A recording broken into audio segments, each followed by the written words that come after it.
February 14th, 1973, Las Vegas Hilton. Elvis Presley was preparing for his evening show, one of dozens he'd performed that year in Las Vegas. His dressing room was the usual chaos of people, assistants helping with his jumpsuit, security personnel checking the hallways, musicians warming up in adjacent rooms. Then, someone knocked on the door with unexpected news. Muhammad Ali wanted to meet him. Elvis and Ali had never met, despite being two of the most famous people on earth. They existed in different worlds, Elvis in music and movies, Ali in boxing and activism. They represented different Americas too. Elvis, the poor white boy from Mississippi who'd made it big. Ali, the black Muslim from Louisville who'd refused the Vietnam draft and lost his championship for it. On paper, they had nothing in common and every reason to dislike each other. But Elvis immediately said yes. "Bring him in," Elvis told his people. "I want to meet the champ." Muhammad Ali walked into Elvis's dressing room with his usual entourage, moving with the grace and confidence that had made him the greatest boxer of his generation. He was 31 years old, in his prime, having just beaten Joe Frazier in a controversial decision weeks earlier. Elvis was 38, overweight, struggling with prescription drug addiction, past his physical prime but still electrifying on stage. The two men looked at each other for a moment, sizing each other up the way legends do when they finally meet. Then Ali broke the silence with that famous smile. "Elvis Presley," Ali said, "the king of rock and roll. But there's only one real king, and that's me, the king of the world." Elvis laughed. "Well, champ, in this room, we're both just men who put on shows for a living. Come on in." What happened over the next 2 hours surprised everyone in the room, including Elvis's closest associates who thought they knew everything about him. Elvis and Ali really talked with complete honesty and vulnerability, not the superficial celebrity small talk or carefully managed public statements, but genuine, deep conversation about their lives, their fears, their regrets. They talked about being famous from a young age, about the crushing pressures of living up to impossible expectations created by millions of fans and billions of dollars in revenue, about being reduced to caricatures and catchphrases by the media and the public who wanted simple stories rather than complex human beings. Ali talked about his conversion to Islam, about the difficult decision to change his name from Cassius Clay and reject the slave name his family had carried for generations, about the intense hatred and death threats he'd faced for refusing the Vietnam draft on religious grounds. "They took my championship," Ali said, his voice carrying the pain of that period. "Took my license to fight, banned me from boxing for 3 years in my prime. Tried to destroy me completely for standing up for what I believed.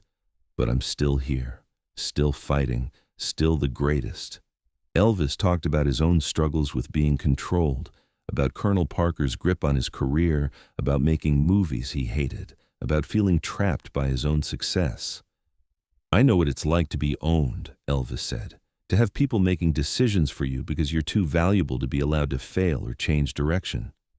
They discovered they had more in common than anyone would have guessed. Both had been poor kids who'd used their natural talents to escape poverty. Both had mothers they'd loved intensely and whose deaths had devastated them. Both were deeply spiritual in ways that confused people who only saw their public personas. Both felt isolated by fame, surrounded by people, but fundamentally alone. Ali noticed the elaborate jeweled cape Elvis wore for his performances, a white cape with intricate gemstone work that must have cost thousands of dollars. "That's beautiful, man," Ali said. "That's a champion's robe." "You think so?" Elvis said. "It's part of the costume, makes the entrance more dramatic." "I wear robes too," Ali said. "Before my fights, custom made. Makes me feel invincible walking into the ring." Elvis had an idea. "You want to trade? I'll wear your robe to my next fight, you wear my cape to your next show." Ali laughed at first, thinking Elvis was joking, but Elvis was serious. "I mean it," Elvis said. "Let's trade. A fighter's robe for a singer's cape. We'll wear each other's armor." Ali agreed immediately, recognizing the symbolic power of the gesture.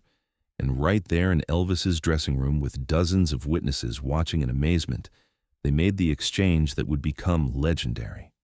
Ali removed his fight robe, a beautiful red silk creation with Ali embroidered in gold thread on the back, the robe he'd worn into multiple championship fights, and handed it reverently to Elvis.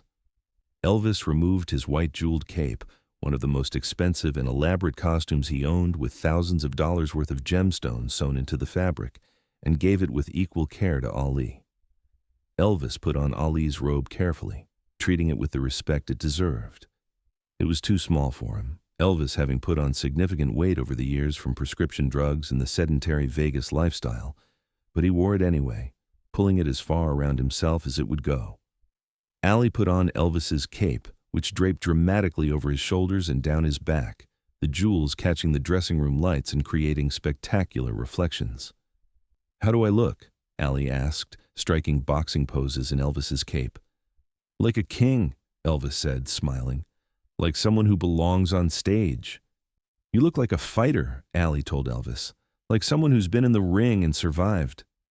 They took photos together, Elvis in Ali's robe, Ali in Elvis's cape, both laughing, both enjoying the absurdity and significance of the moment. Elvis's people and Ali's people watched, recognizing they were witnessing something special, something that transcended the obvious publicity value.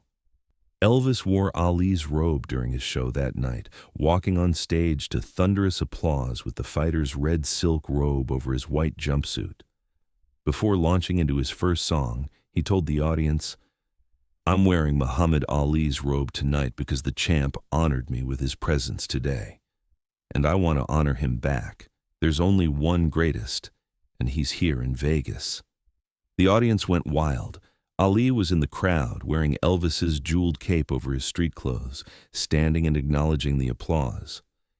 It was a moment of mutual respect between two legends that the audience would remember forever. The meeting that was supposed to last 10 polite minutes had stretched to 2 intense hours, and when they finally parted with genuine reluctance, both men knew instinctively they'd found something extraordinarily rare. A genuine friendship between equals, between people who truly understood the unique burdens and pressures of the other's life in ways nobody else possibly could. Over the next 4 years until Elvis's tragic death, Elvis and Ali maintained their friendship carefully and privately. They called each other periodically to check in and offer support, had private dinners when they were both in Las Vegas working, sent messages and gifts through mutual friends and associates. The friendship was deliberately kept private, not publicized or exploited for publicity value or commercial gain, protected as something sacred between them. Elvis attended some of Ali's fights when he could manage it, though his increasingly demanding Las Vegas schedule and rapidly declining health made travel difficult and sometimes impossible.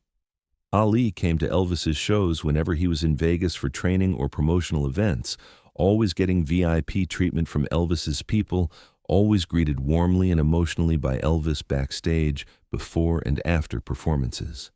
They talked honestly about things they couldn't talk about with other people in their lives.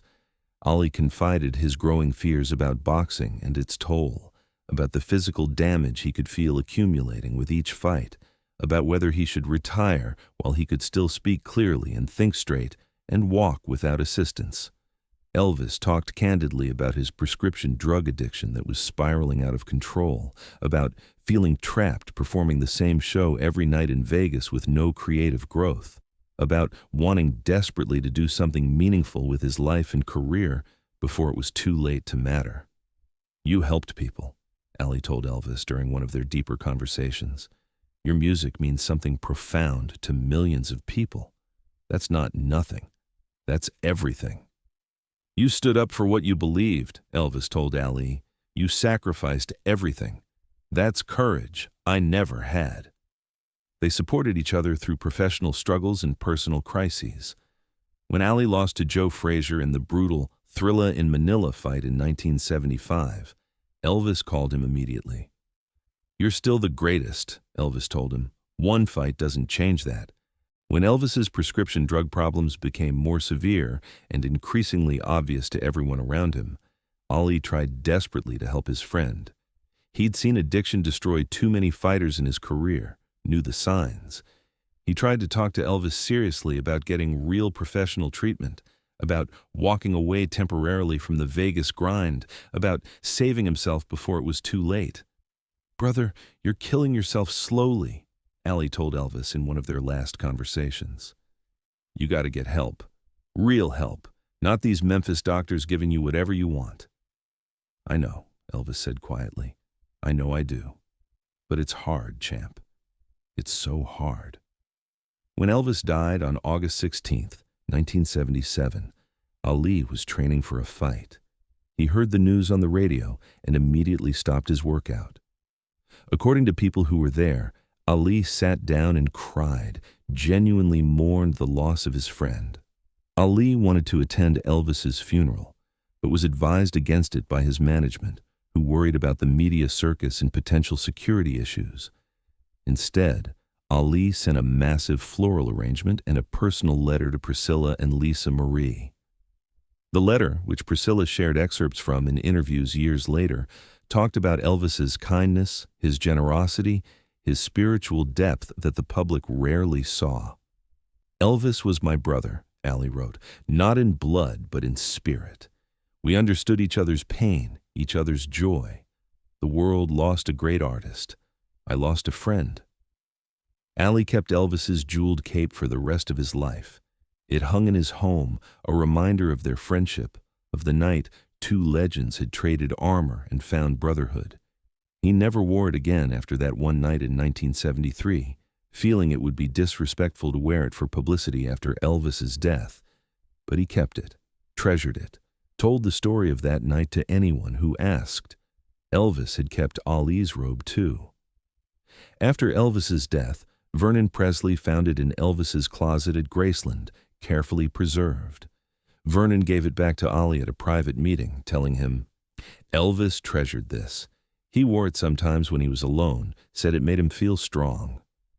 The friendship between Elvis Presley and Muhammad Ali became one of the most beloved stories in both men's legacies.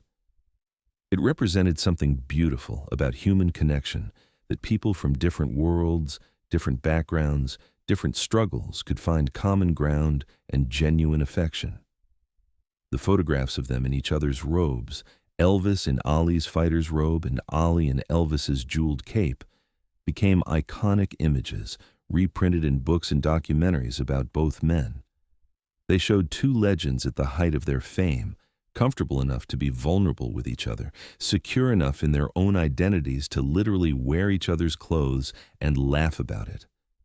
For Elvis fans, the friendship showed a side of Elvis that his increasingly controlled public image rarely revealed. The man who could connect with a black Muslim activist at a time when such friendships were politically complicated, who could recognize Ali's courage and sacrifice, who could be humble enough to call Ali the champ and mean it. For Ali fans, the friendship showed Ali's ability to see beyond stereotypes and prejudices, to recognize talent and pain in someone the Nation of Islam might have written off as a decadent symbol of white America's corruption, to find brotherhood with someone whose life looked nothing like his own. When Ali developed Parkinson's disease in the 1980s and his speech became difficult and his movements slowed, he would sometimes talk about Elvis to interviewers. The stories would come slowly, with long pauses as Ali searched for words, but the affection was always clear. "Elvis was good," Ali would say. "Good man, good heart. He hurt like I hurt. We understood." After Ali died in 2016, his family revealed that among his most prized possessions was the cape Elvis had given him in 1973. It was displayed at Ali's memorial service, a symbol of a friendship that had meant something profound to both men, that had survived fame and ideology and the passage of time. The story of Elvis and Ali trading robes teaches us something important about human connection. It shows that friendship can exist between people who seem to have nothing in common, that mutual respect can bridge seemingly unbridgeable divides, that two people can recognize their shared humanity even when the world tries to tell them they're supposed to be different, separate, incompatible. Elvis Presley, the poor white boy from Mississippi who became the king of rock and roll. Muhammad Ali, the black Muslim from Louisville who became the greatest boxer of all time. On paper, they should have had nothing to say to each other.